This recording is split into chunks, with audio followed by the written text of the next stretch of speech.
Hello hi नमस्कार सांग मैंने तो आपण समस्त नमस्कार। तो नुआ वीडियो रे तो मुझे बर्तमान देखिपे गोटे जगार पूरा खोला जगार बसी जाइछु।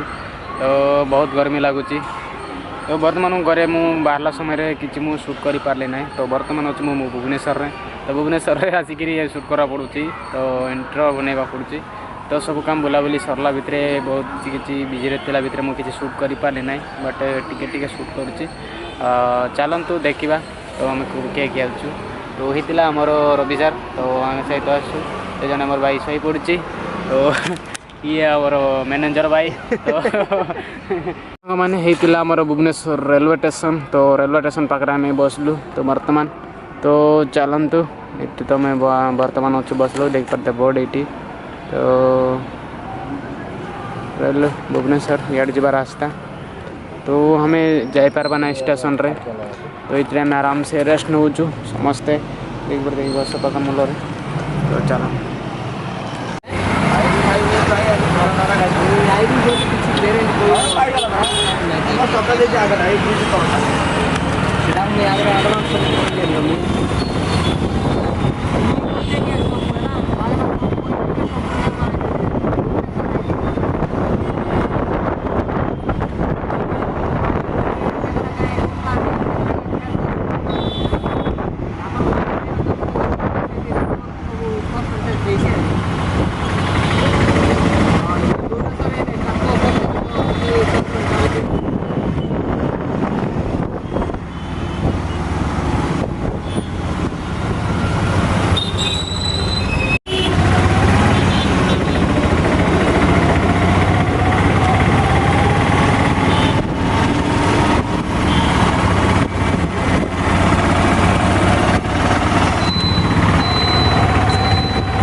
अंदर